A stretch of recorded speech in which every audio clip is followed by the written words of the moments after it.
जय हिंद। आज हम लोग समझने वाले हैं कुछ रिएक्शंस, ठीक है। जैसे कि यहाँ पर है रिएक्शंस है वैद्युत अपघटन क्या होते हैं। जैसे कि धातुओं के द्रवित ऑक्साइड एवं क्लोराइड से होकर विद्युत धारा प्रभावित करने पर अपघटित हो जाते हैं, यानी बिखर जाते हैं, टूट जाते हैं। धातु धातु जो होता है वो कैथोड पर है ना ऑक्सीजन एवं है ना क्लोराइड जो होता है यानी क्लोरीन जो होता है वो एनोड पर क्या होता है, मुक्त होता है, ये स्वतंत्र होता है, ठीक है। जैसे कि हम मान लेते हैं इसमें है ना एक कटोरी जल लेते हैं, एक कटोरी क्या लेते हैं, जल लेते हैं। और इसमें हम जैसे ही विद्युत धारा क्या करेंगे, प्रभावित करेंगे। बैटरी है और बैटरी से है ना, ये बैटरी से जोड़ देते हैं। ये क्या करते हैं, बैटरी से जोड़ देते हैं, बैटरी से जोड़ देते हैं। ये प्लस है, ये माइनस है, ठीक है, जोड़ दिए।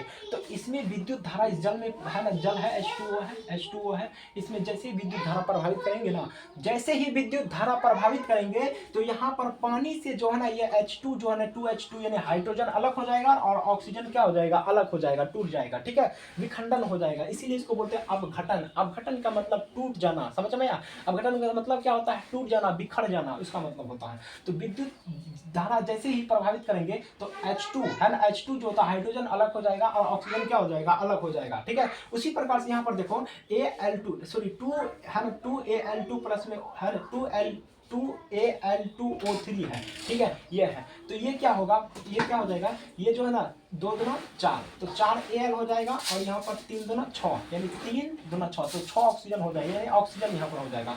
4Al प्लस में 3O है ना, 3 क्या हो जाएगा, O2 हो जाएगा, 3O2 हो जाएगा, समझ में आया। अब उसके बाद हम लोग और भी एग्जाम्पल ले सकते हैं, है ना।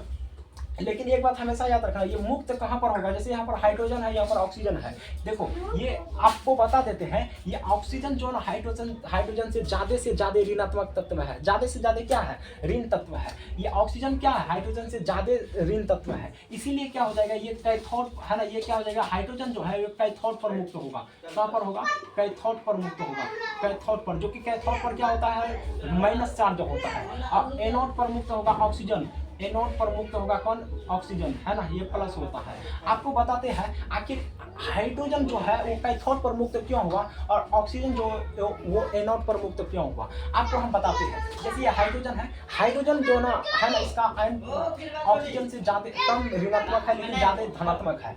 अब ज्यादा ये धनात्मक है, इससे क्या ज्यादा ये धनात्मक है। तो आप एक बात हमेशा याद रखना, ये प्लस है, ये माइनस है। तो प्लस जो है ना ये माइनस को क्या करता है, पसंद करता है, समझ में। प्लस क्या करता है, माइनस को पसंद करता है। तो इसीलिए कैथोड पर क्या होता है, माइनस चार्ज होता है और यहाँ पर हाइड्रोजन के है ना आयन क्या हो जाएंगे, आयन से इसका आयन से क्या हो जाएंगे, पॉजिटिव हो जाएगा यानी धनात्मक हो जाएगा। इसीलिए धनात्मक क्या करता है, ऋणात्मक को पसंद करता है और इसी वजह से कैथोड पर मुक्त होता है हाइड्रोजन और ऑक्सीजन का आंशिक रूप से क्या होता है, ये क्या होता है, माइनस होता है, यानी क्या होता है, ऋणात्मक होता है। इसीलिए ये जो धनात्मक होता है, एनोड धनात्मक होता है। यही कारण होता है कि ऑक्सीजन कहाँ पर मुक्त होगा, एनोड पर मुक्त होगा, राइट। किसी को दिक्कत, जैसे कि यहाँ पर है A2Al2O3, यहाँ पर 4Al प्लस में 3O2 है ना, 3O2 है। आप यहाँ पर देखना है, आप लोगों को देखना 2Al2O3 है। आप यहाँ पर देखना आप लोगों को, है ना, जैसे 2Al2 है तो यहाँ पर 4Al हो जाएगा प्लस में 3O2 हो जाएगा,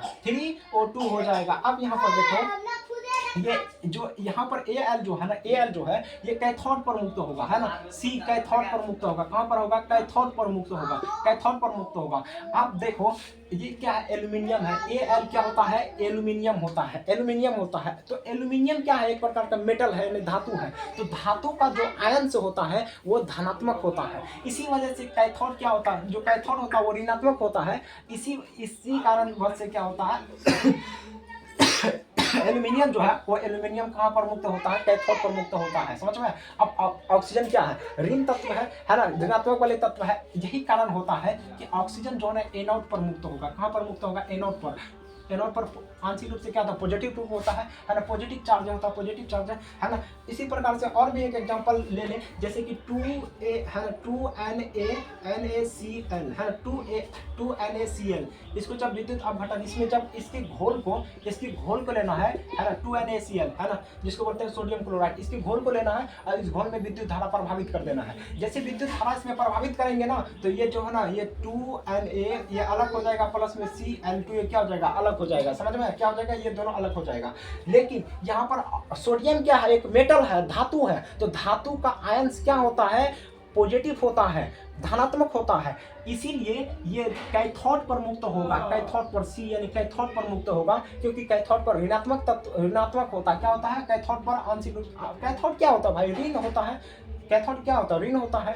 अब यहाँ पर देखो धातु है तो इसके पास क्या हो जाएगा, इसका जो आयंस होगा वो धनात्मक होगा, तो धनात्मक कहाँ जाएगा, ऋणात्मक के पास यानी कैथोड के पास जाएगा। उसी प्रकार से क्लोरीन अधातु है, इसके जो आयंस जो होता है मुख्यतः क्या होते हैं, इसके आयंस जो होता है सामान्यतः मुख्यतः क्या होते हैं बच्चों, माइनस होता है यानी ऋणात्मक होता है, इसीलिए एनोड पर मुक्त होगा, ए पर है ना, एनोड पर मुक्त होगा, है ना, यही कारण होता है। कहाँ पर मुक्त होगा, एनोड पर मुक्त होगा। उसी प्रकार से हम लोग यहाँ पर आते हैं कहाँ पर, हम एक अभिक्रिया है एकल विस्थापन अभिक्रिया। क्या है, एकल विस्थापन अभिक्रिया। तो एकल विस्थापन अभिक्रिया क्या होता है, तो किसी यौगिक में है ना, वह अभिक्रिया है ना जो किसी यौगिक में उपस्थित परमाणु या परमाणुओं के समूह, परमाणु या परमाणुओं के समूह किसी दूसरे परमाणु द्वारा विस्थापित कर दिया जाता है ना, विस्थापित कर दिया जाता है, एकल विस्थापन अभिक्रिया कहलाते हैं, समझ में, जिसे अंग्रेजी में बोलते हैं है ना सिंगल डिस्प्लेसमेंट रिएक्शन बोलते हैं। क्या बोलते हैं, सिंगल डिस्प्लेसमेंट रिएक्शन बोलते हैं, है ना। जैसे कि FeCu है ना SO4, ये जो है ना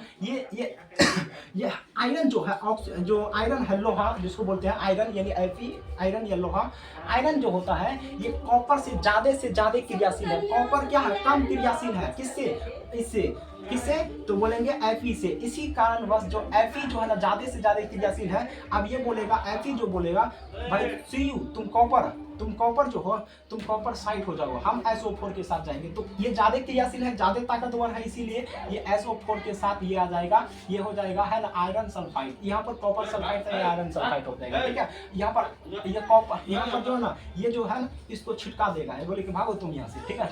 ये क्या बोलेगा, तुम भागो यहाँ से, है ना, तुम्हारा पावर नहीं है यहाँ पर रहने का। तो ये क्या हो जाएगा, यहाँ पर भाग जाएगा, ठीक है, किसी को दिक्कत नहीं।